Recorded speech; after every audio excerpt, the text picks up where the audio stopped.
Merci beaucoup.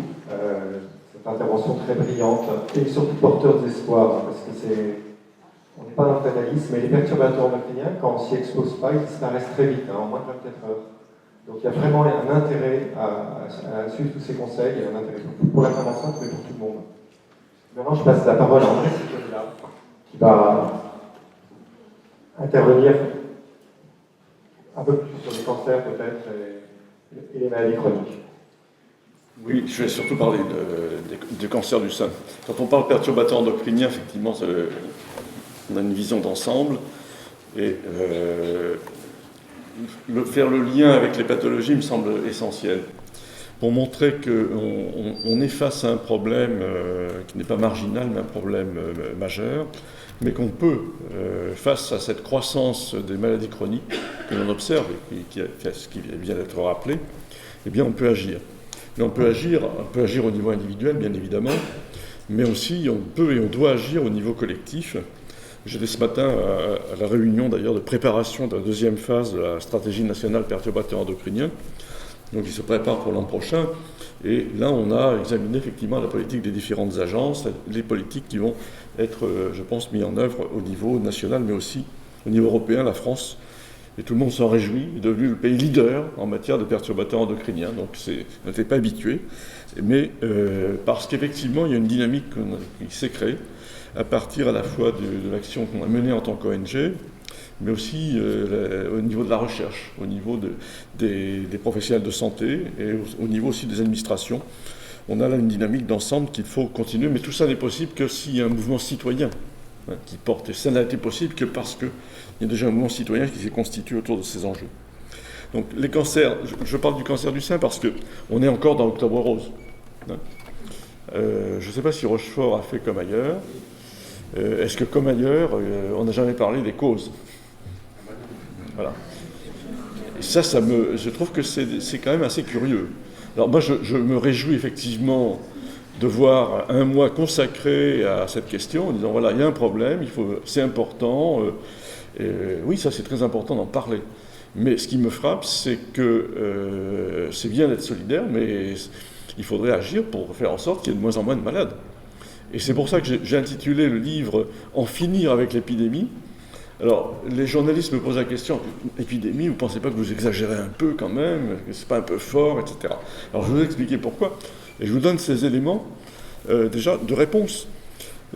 Épidémie, c'est la définition, hein, c'est pas uniquement épidémie infectieuse.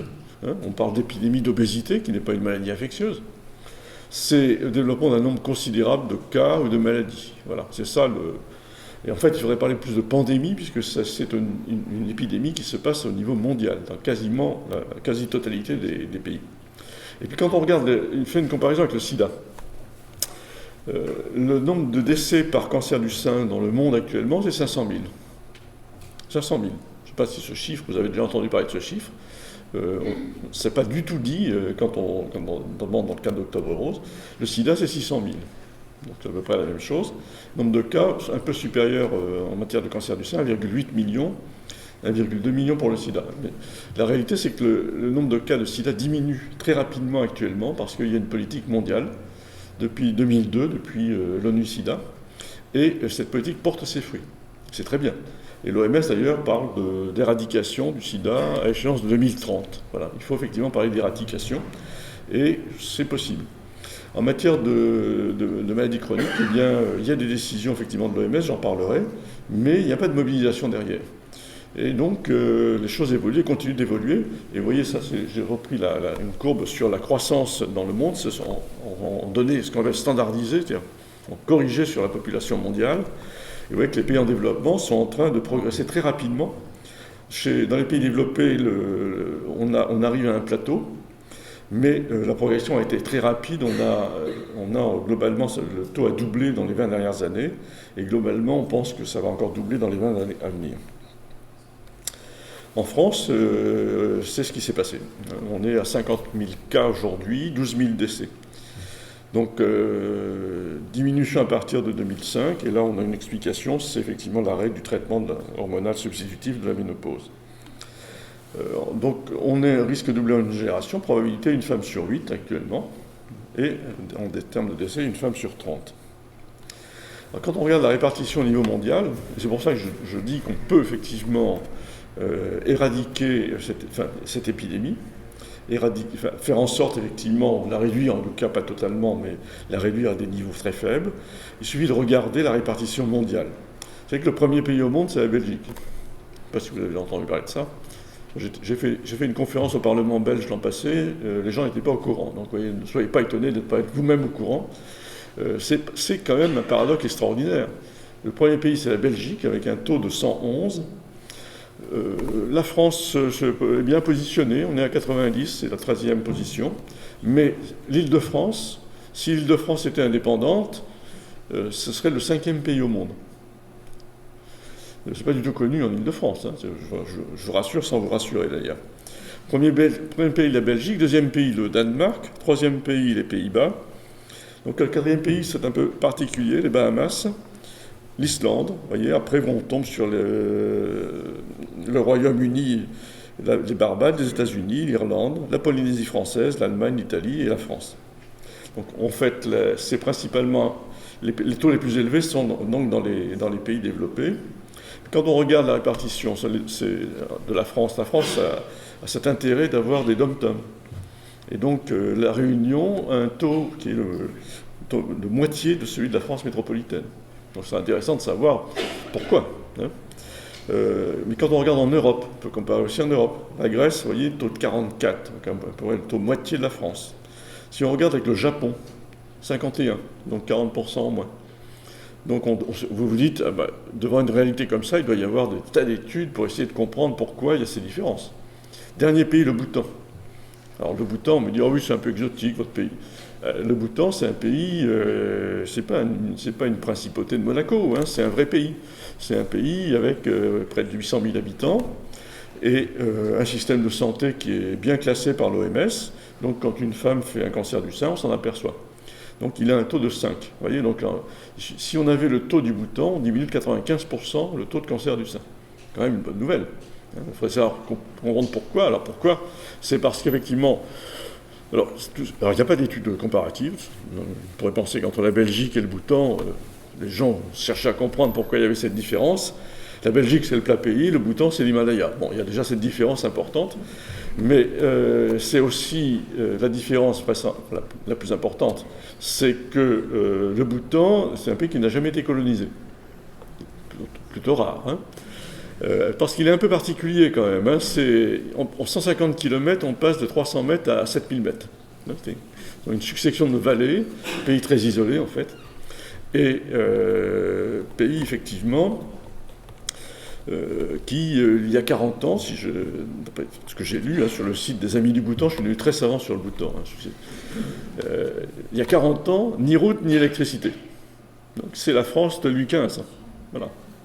Et donc, les cancers du sein d'aujourd'hui, au Bhoutan, c'est l'environnement d'il y a 40, 50 ans, 60 ans. Donc un environnement avant la révolution industrielle. Un environnement avant la révolution verte, enfin ce qu'on appelle la révolution verte, l'utilisation des pesticides. Hein. Et l'agriculture au Bhoutan est quasiment biologique. Ils ont comme objectif de la faire totalement biologique, mais pour l'instant, ils n'en sont pas très loin d'ailleurs. Donc ils sont passés à travers ce qui a été la marque du 19e et du 20e siècle. Donc, et ce serait intéressant effectivement d'analyser les différences. Alors, du point de vue mortalité, les écarts sont là aussi très spectaculaires. On a un taux de 2 au Bhoutan, alors que 20 en Belgique, donc 10 fois plus, et en France 8 fois plus. Et on comprend effectivement l'importance de l'environnement quand on regarde des études comme celle-là, qui a été menée sur les migrants. Donc les Japonaises qui migraient à Hawaï dans les années 80, c'est une étude des années 80. Donc vous voyez, je vous ai dit, le Japon, 40% en moins. Alors ça peut sembler très bien, sauf que dans les années 80, c'était le 6e. Un 6e. Donc vous voyez, le changement, les Japonaises adoptent le mode de vie occidental et sont en train d'avoir les mêmes maladies. Donc la progression du cancer du sein. Mais les migrants au Japon, effectivement, taux de cancer du sein multiplié par 4, qui se rapprochait des taux des blanches américaines, même rapport même plus important pour la prostate. Et puis une autre étude a montré que les migrants qui venaient d'Italie en Australie, eh bien, au bout de quelques années, vous voyez, entre un taux de présence de 6 à 15 ans, eh bien, le taux commençait à se rapprocher du taux australien, et au bout de 17 ans, le taux était le même. Donc on voit effectivement que ça assez rapidement, donc si on arrive à comprendre pourquoi il y a eu ce changement, on arrive effectivement à agir et prévenir. En France, on a des disparités régionales importantes. Voilà la carte de la mortalité sur presque 10 ans. Il y a un gradient nord-sud. Le Nord-Pas-de-Calais, alors l'ancienne région, arrivait largement en tête, mais un taux beaucoup plus faible. Là, il s'agit de la mortalité en Corse. Donc déjà, ça serait intéressant de comprendre pourquoi. Et quand on regarde à l'intérieur des régions, là je prends c'est un programme que j'ai piloté quand j'étais encore à l'INERIS, on a analysé au niveau cantonal la répartition sur la période 2000-2007. Et vous voyez, pour le cancer du sein et le cancer de la prostate, on a quasiment un peu les mêmes disparités à l'intérieur de la Bretagne. Un rapport de 1 à 2 entre la région de Carhaix et la région du sud Morbihan. Alors vous savez, l'explication habituelle en matière de santé publique, on dit les Bretons, c'est tous des alcooliques, en gros, voilà. Donc tous les problèmes de santé en Bretagne, c'est l'alcool, etc. Ça n'a aucun sens, évidemment. Et on n'arrive pas à comprendre, si on a avec cette grille de lecture, effectivement, pourquoi il y a une telle disparité dans la région. Mais on observe la même chose dans toutes les régions. On a des variations, en gros, de 1 à 2 pour ce type de cancer. Alors, un élément qui apparaît de plus en plus, c'est que c'est un problème de femmes jeunes. Ça touche des femmes de plus en plus jeunes. Et Libération a fait, dans son dernier numéro du week-end, un reportage de 2 pages sur 2 cas, 2 jeunes femmes, 27 et 29 ans, un âge à laquelle on ne voyait pas de cancer du sein avant. Et j'ai fait un petit calcul simple pour donner un peu une idée de l'importance du problème. Entre 30 et 44 ans, une femme a 4 fois plus de risque de décès par cancer du sein que par accident de la route. Ça donne une ordre de grandeur, effectivement, du risque. L'enjeu, c'est effectivement, une des parties de l'explication, c'est l'abaissement de l'âge de la puberté, notamment, qui augmente ce risque. Et Le Monde a fait un grand article, là, il y a 3 jours, sur justement la répartition par tranche d'âge. Et on voit sur cette courbe que j'ai prélevée sur leur site, vous voyez, la catégorie 30-39 ans, eh bien, on était à un taux de 33 et on est passé à un taux de 50, voilà, en 30 ans. Donc et là, c'est pas le vieillissement, puisque c'est toujours la même catégorie entre 30 et 39 ans. C'est pas le vieillissement et c'est pas le dépistage, il n'y a pas de dépistage à cet âge-là. Donc on voit une progression très forte qu'on retrouve effectivement sur une autre formulation, sur cette courbe. On voit effectivement, alors quand on nous explique que c'est le dépistage qui explique l'augmentation, pardon, vous voyez, le dépistage systématique, c'est à partir de 2004. On voyait la progression, quel que soit l'âge, était beaucoup plus forte avant. Et puis, on voit que la catégorie des 30-39 ans et 40-49 ans, au contraire de ce qui se passe pour les tranches d'âge plus élevées, la progression continue. Alors que pour les autres, on a une diminution ces dernières années, depuis d'ailleurs l'arrêtement du traitement hormonal substitutif de la ménopause. Alors, on a un effet dépistage, vraisemblablement. On a une autre étude, c'est d'une Norvégienne. En Norvège, on est passé au dépistage systématique en 95-96. On a vu effectivement une augmentation, mais une fois cette opération systématisée, les taux ont continué de progresser. Alors, le cancer de la prostate, autre cancer, je fais le lien parce que c'est ce qu'on appelle des cancers hormonodépendants. Là, l'écart est encore plus spectaculaire. Alors, la France est première. Là, ça, vraiment, on est grâce à la Martinique, qui a un taux de 227. Ce sont des taux, ce qu'on appelle standardisés, calculés sur une population type. Donc, on peut faire des comparaisons entre pays, puisque les pays, effectivement, comme les nôtres, ont une population âgée plus importante. Donc, ça pourrait, en taux brut, l'écart est encore plus important. Donc, c'est une population type, donc l'effet démographique ne joue pas. Donc, vous voyez le rapport. Alors, le dernier pays, c'est toujours le Bhoutan. Alors, c'est encore plus spectaculaire, puisque là, le taux est de 2. Donc, et quand on compare en données brutes, d'ailleurs, parce que entre les Antilles et les Bhoutans, c'est la même population. Et on a eu en 2012 1124 cas aux Antilles, alors qu'il y a eu 3 cas au Bhoutan. Il y a eu 251 décès, alors qu'il y a eu 2 décès au Bhoutan. Donc, quand le prochain livre sera sur le cancer de la prostate, et on va le lancer aux Antilles. Voilà. De façon à susciter un débat.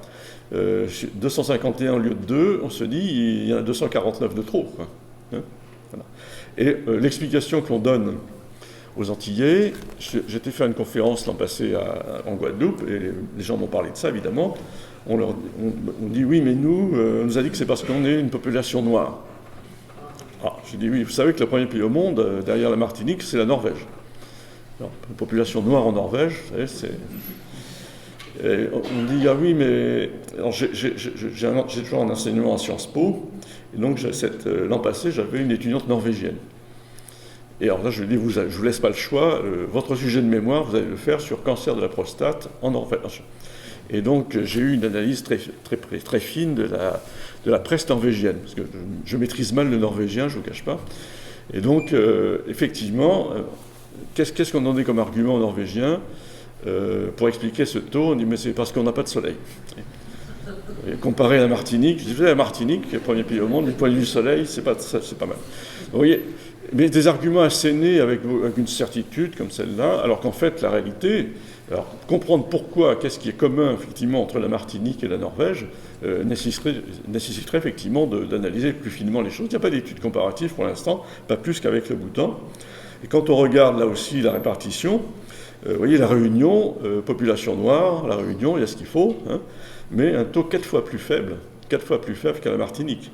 La Grèce, on retrouve un effet, vous voyez le lien cancer du sein, cancer de la prostate, un taux de 30. Donc on est au tiers de la France. Le Japon, un taux encore plus faible, taux de 20, un cinquième de la France.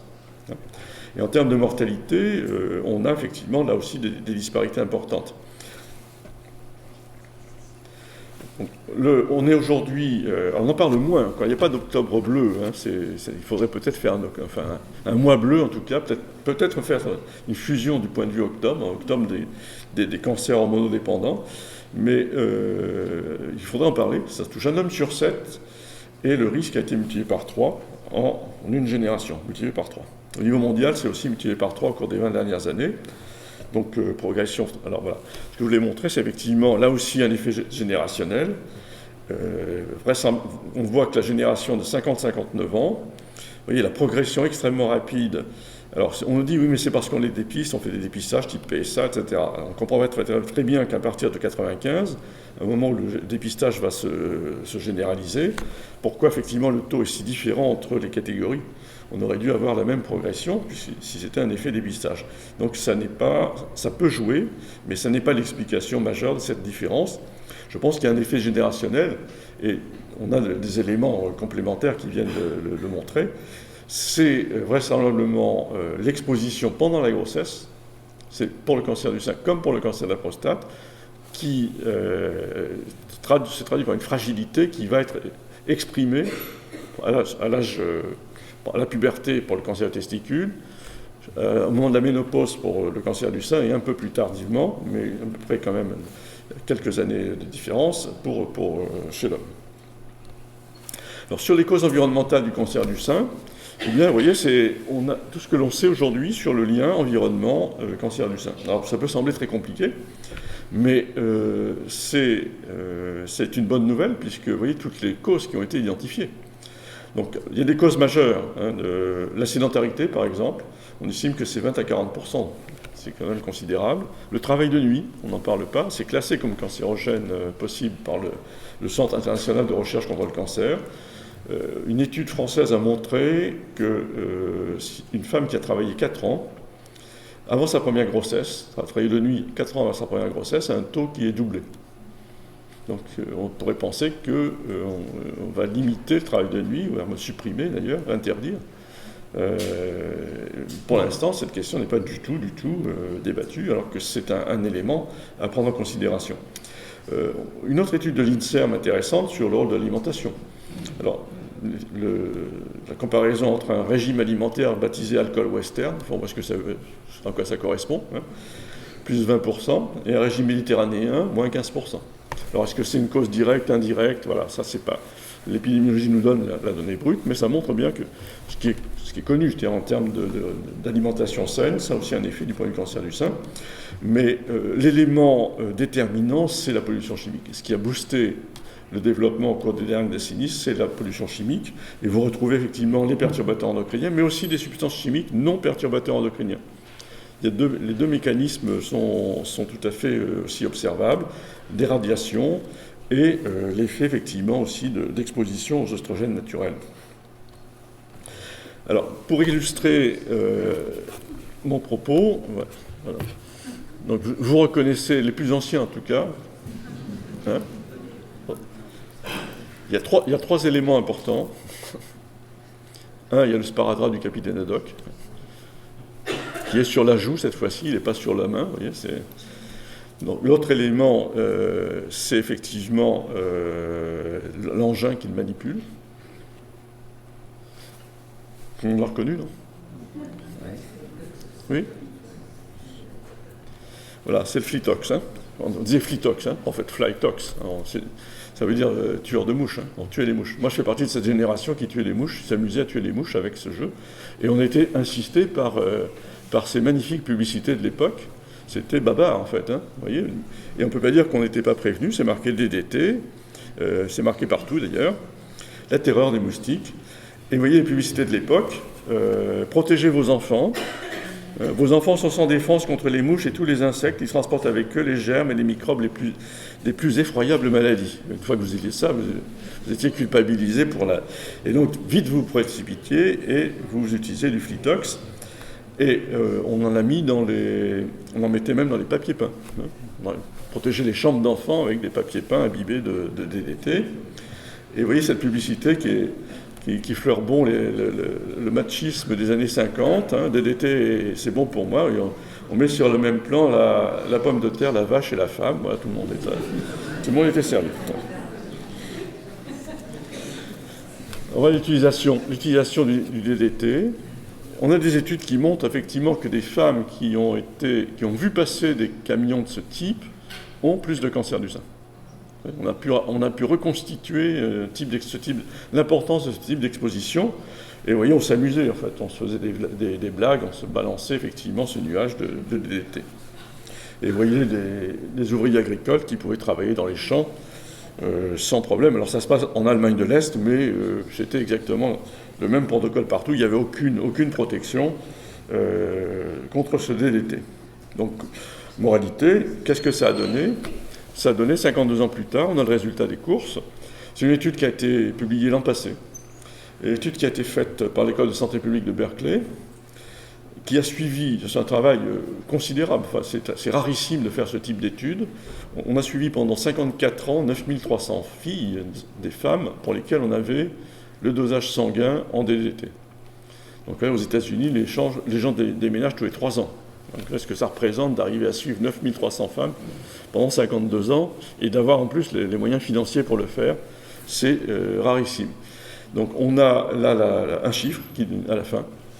Celles dont les mères étaient les plus imprégnées ont 4 fois plus de cancer du sein. Sachant que tout le monde a été imprégné compte tenu du mode de contamination de l'époque, on peut dire aujourd'hui que les cancers du sein d'aujourd'hui, c'est la génération DDT. Voilà. Et on est au début. Hein, là, c'est 52 ans. Donc on n'est pas à la fin du phénomène, évidemment. Donc on a là une explication importante de l'épidémie. Les mères elles-mêmes, ça a été étudié par la même équipe et publié en 2007, lorsqu'elles avaient moins de 14 ans en 1945, ont 5 fois plus de cancer du sein. Donc, vous voyez la sensibilité de la petite enfance jusqu'à la puberté, 5 fois plus. Donc la notion de fenêtre d'exposition est confirmée. Et puis une étude récente, février 2016, mais sur un suivi d'un groupe de femmes diagnostiquées pour un cancer du sein en 96-97, celles qui étaient les plus contaminées en DDT, puisque le DDT reste dans l'organisme, on l'élimine mais lentement en tout cas, ont 2,7 fois plus de décès. Donc vous voyez, la bombe à retardement continue effectivement après. On a aussi observé dans ce groupe, alors c'est pas le cancer, là c'est un taux plus élevé d'hypertension. Chez les garçons, on a observé un taux plus élevé de cancer des testicules. Alors pas encore de cancer de la prostate, mais tel que c'est parti, on peut estimer que d'ici 15 ans, 20 ans, on aura effectivement le même effet. Alors la même équipe, hein, mais je le cite parce que pour montrer que d'autres substances ont joué leur rôle et vraisemblablement aussi se sont potentialisés, comme les PCB. Ça, c'est un polluant une substance qu'on utilise à partir des années 20. Donc là, on a effectivement des effets qui ont certainement joué dans le fait que le cancer du sein est devenu la première cause de mortalité en France par cancer chez la femme en 1960. Donc, même chose sur l'impact sur la fertilité notamment. L'effet cocktail. Donc ça, on a une étude qui a été faite par l'INSERM de Montpellier qui montre effectivement un effet cocktail entre le chlordane, qui est le frère jumeau du DDT, et l'éthylènestradiol, qui est le composant de la pilule. Donc combien de femmes ont été exposées aux deux substances? Beaucoup, évidemment. L'istilbène, donc je ne vais pas en reparler, puisqu'on a déjà parlé, qui est une autre preuve de l'impact en termes de cancer du sein. On a 2 études aux États-Unis et en France qui montrent un doublement chez les filles d'istilbène. Alors, on nous dit, vous avez certainement entendu ce discours, le taux de survie à 5 ans progresse, donc dormez braves gens, quoi. Hein. Alors, j'ai repris ici une coupure de presse, donc c'était dans la presse, hein, c'est devenu un événement, enfin un élément public. Hein. La mère de Thionville, emportée par un cancer, c'était au mois d'avril. J'étais en train de rédiger le livre, là, et donc cette nouvelle paraît. On nous dit, ben voilà, cancer dépisté à 37 ans, décédé à 45 ans. Donc, du point de vue des statistiques officielles, 5 ans après, elle était toujours là, et donc, bonne nouvelle, l'espérance de vie à 5 ans a progressé. Ça relativise le progrès, puisque ça n'est pas normal, hein, chacun sera d'accord pour le considérer, de décéder à 45 ans d'un cancer du sein. La profession, j'en ai parlé, on a des éléments très précis, augmentation de 50% chez les infirmières, doublement du risque chez les enseignantes, jusqu'à un taux 4 fois plus élevé chez les avocates, les journalistes. Alors là, on n'arrive pas très bien à comprendre, parce que si on raisonne avec des critères classiques, on ne voit pas très bien quelle est l'exposition aux produits chimiques. Il y a certainement, alors il y a une partie quand même d'explication. Une profession, c'est aussi un milieu, c'est aussi un mode de vie, c'est aussi un type de cosmétique, par exemple. Mais c'est aussi l'hypothèse du stress professionnel est avancée sur une base assez relativement solide dans la génération de femmes qui accédaient à des postes de responsabilité et soumis donc à un stress relativement important.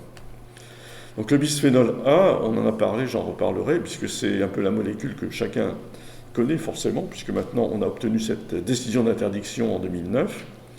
Un vote unanime des députés et des sénateurs puis quand même, interdiction en 2010 dans les biberons, extension à l'ensemble de l'Union européenne en novembre, ça a été extrêmement rapide.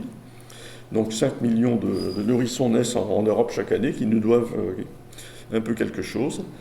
Vote unanime des députés et des sénateurs après dans l'interdiction dans les boîtes de conserve. Et puis, interdiction dans les jouets programmés, interdiction dans les tickets thermiques, dans les papiers thermiques plutôt, programmés aussi. On sait depuis la synthèse faite en 2006, publiée en 2007, la déclaration de Chapel Hill. Le bisphénol est impliqué dans le cancer du sein, cancer de la prostate, diabète de type 2, obésité, atteinte de la reproduction, problèmes neurocomportementaux, maladies cardiovasculaires. On a les grandes maladies chroniques et confirmation des études chez l'humain. On est à 91 études aujourd'hui. Alors on fait effectivement des tumeurs mammaires chez les souris et chez les rats. Lorsqu'on expose les mères à du bisphénol A. On est à une dose là, de 25 nanogrammes par kilo par jour, ce qui est une dose infime. Eh bien, on arrive à faire des tumeurs mammaires chez les filles. Donc, on pourrait parler d'une maladie transmissible d'ailleurs de ce point de vue-là. Bon, je cite un autre aspect qui est important aussi, qui n'est pas directement lié au cancer du sein, mais qui montre l'effet transgénérationnel. On n'a pas les données d'effet transgénérationnel sur 3 générations pour le cancer. On l'a sur, parce que c'est plus compliqué à mener comme étude, on l'a sur la reproduction. Donner du bisphénol à des rates gestantes, au des niveaux de concentration qui sont ceux à peu près auxquels on est exposé, eh bien vous observez chez les fils, les petits-fils et les arrière-petits-fils, une baisse de la qualité du sperme et une baisse de la fertilité. Donc un effet sur 3 générations. On parle du syndrome des phtalates aussi, autre grande famille de substances qui recoupe à la fois l'aspect, ce qui a été exposé tout à l'heure, sur le micropénis, malformation génitale et féminisation des mâles, puisque les phtalates ont cette particularité de supprimer le pic de testostérone. L'obésité, diabète et perturbateurs endocriniens. On parle maintenant de perturbateurs métaboliques. Et c'est une explication. On a des synthèses qui ont été publiées dans les 2 dernières années très, très claires là-dessus. On a un élément complémentaire à l'aspect, au lien lié à obésité, alimentation et sédentarité. C'est le troisième facteur, mais qui potentialise les 2 autres. C'est l'exposition aux perturbateurs endocriniens. On va retrouver bisphénol et perfluoré notamment, avec des débuts de démonstration chez l'humain. Les PCB, l'utilisation est plus ancienne, donc on a pu faire des études plus tôt et montrer notamment un lien avec les troubles du comportement, là aussi, avec un lien entre la contamination maternelle et les effets observés jusqu'à une dizaine d'années plus tard. Les estimations sur le coût économique, on a là une étude publiée en 2015. On arrive à un taux de 1,2% du PIB européen, 157 milliards d'euros, donc une somme considérable. Donc je vais passer plus vite sur les sources, puisque ça a déjà été évoqué. Un aspect qui est peu pris en compte actuellement, c'est le fait que ce bisphénol diminue l'efficacité de la chimiothérapie. Du cancer du sein, du cancer de la prostate. C'est un peu la double peine, ça génère effectivement des cancers du sein, des cancers de la prostate, et en plus, ça diminue l'efficacité des traitements. Donc c'est une question qu'on a abordée ce matin. Là, on est dans l'immédiat. On n'est pas dans un effet qui va avoir lieu dans plusieurs décennies. On est dans l'immédiat. Comment améliorer effectivement l'efficacité des traitements par des protocoles de détoxification. Pour l'instant, la Haute Autorité de Santé ne se sent pas concernée par cette question. Donc on va lui demander effectivement de changer un peu son point de vue. Même chose sur l'efficacité du traitement du cancer de la prostate.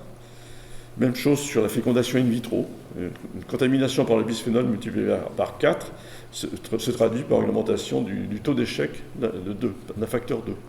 Donc c'est pas rien. Donc Théo Colborne, effectivement, là aussi je fais référence parce qu'elle a eu ce courage d'ailleurs, parce que ça n'a pas été simple, de réunir l'ensemble une vingtaine de scientifiques, ils étaient 21, ils n'étaient pas très nombreux, mais ils représentaient toutes les disciplines, pour synthétiser le changement de paradigme des perturbateurs endocriniens qui bouleverse totalement les connaissances que l'on a sur le sujet. Autour de 5 points, la période fait le poison, c'est la période pendant la grossesse principalement qui est déterminante. On a des effets plus forts, on peut avoir des effets plus forts aux faibles doses que fortes doses. Ça va à l'encontre du sens commun, mais c'est important de le savoir. Donc des faibles doses, des faibles expositions peuvent avoir plus d'impact. L'effet cocktail, j'en ai parlé. La latence entre l'exposition et les effets surviennent, il n'y a plus de traces directes, mais comme ça a été dit, c'est une trace sur l'épigénome, l'expression des gènes qui portent ces messages. Puis l'effet transgénérationnel, c'est l'effet que j'ai montré sur des effets sur 3 générations. Voilà, on a des synthèses qui ont été publiées sur le sujet. Voilà, j'ai repris celle de la déclaration de Paris, qui montre effectivement, une déclaration de 2012, qui montre toutes les grandes maladies sont liées effectivement à une exposition à des stress à la fois chimiques et nutritionnels pendant la grossesse, obésité, diabète, hypertension, maladie cardiovasculaire, asthme et allergie, maladie immune, auto-immune, neurodéveloppementale, neurodégénérative, puberté précoce, infertilité, des cancers hormonodépendants, ostéoporose, dépression, schizophrénie, sarcopénie. C'est une bonne nouvelle tout ça. Si, parce qu'à partir du moment où on a effectivement connaissance des causes environnementales, on se dit, ben voilà, on va pouvoir faire régresser ces maladies qui sont en augmentation. Mais ce n'est pas pour l'instant le message qui est porté dans les politiques de santé. C'est pour ça qu'il faut effectivement diffuser cette information.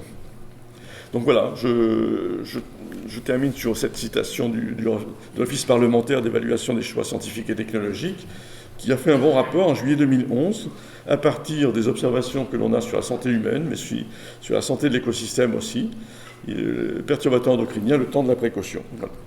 Et donc, il faut effectivement bien comprendre que c'est un élément majeur de la progression des maladies chroniques, non seulement en France, dans les pays développés, mais dans le monde.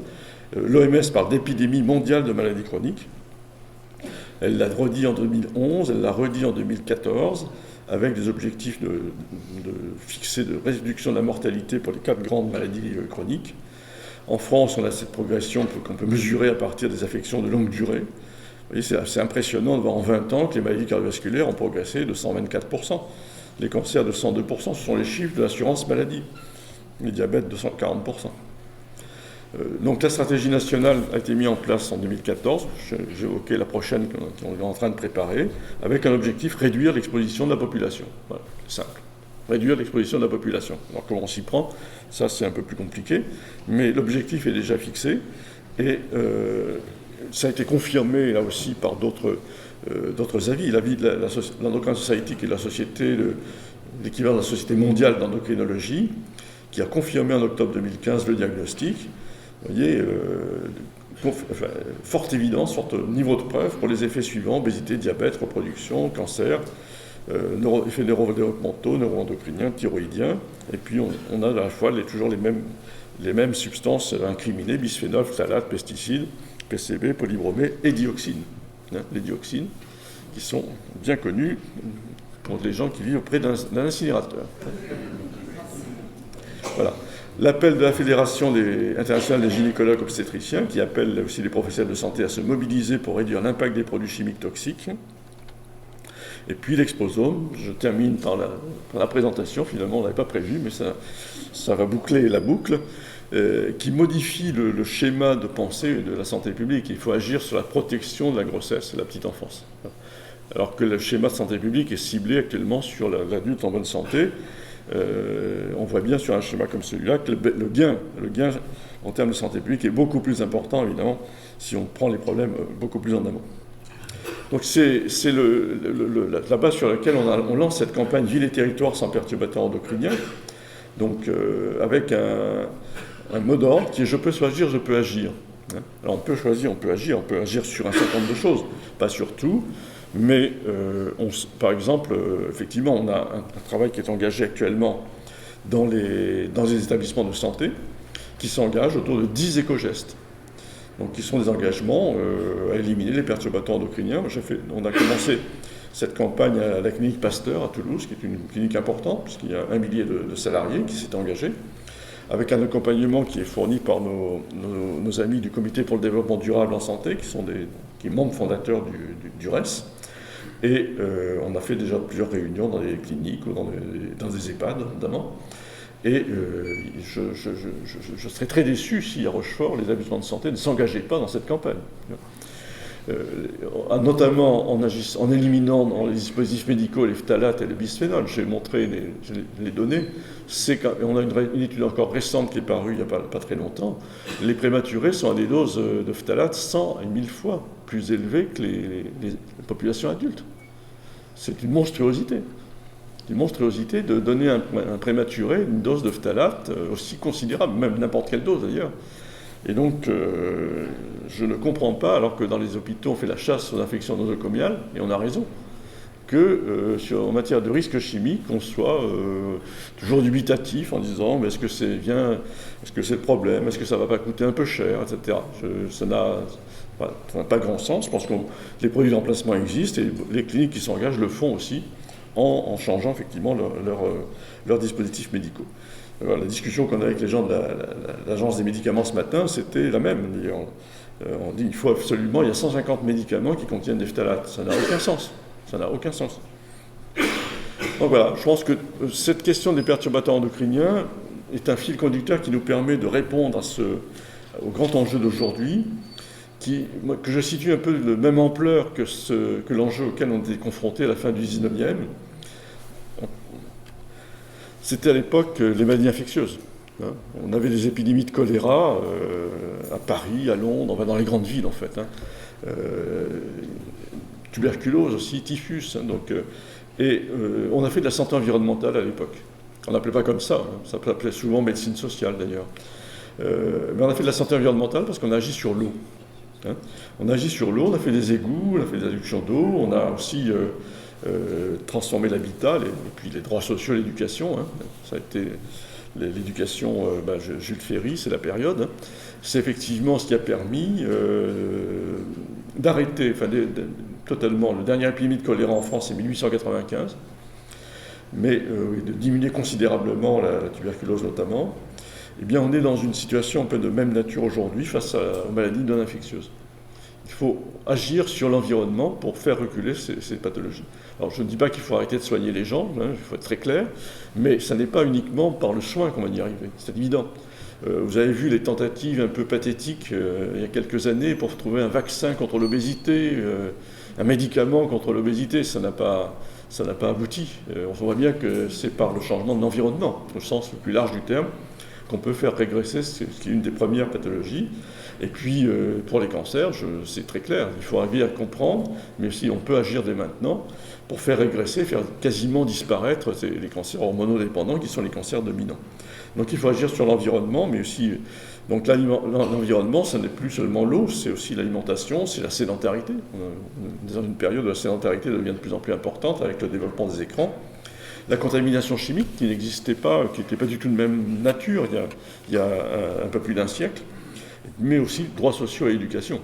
Et là, on tombe sur un enjeu de formation et de sensibilisation, non seulement des citoyens, mais plus largement des professionnels de santé, des professionnels du risque d'ailleurs. Donc voilà, le grand enjeu que nous avons à relever, mais je pense que vous serez convaincus que ce défi peut être relevé, et votre présence ici en est la preuve. Voilà, merci.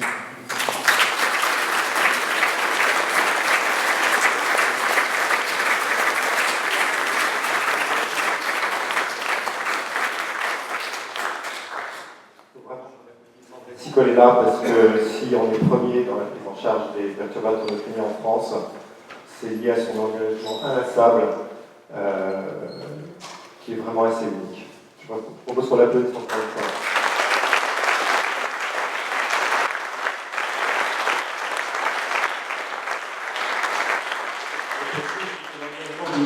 Je salue notre ami Serge Robert, ici le receveur, qui est secrétaire du reste, par ailleurs ma compagne, mais qui représente l'équipe du reste qui se développe actuellement et qui mène ces campagnes.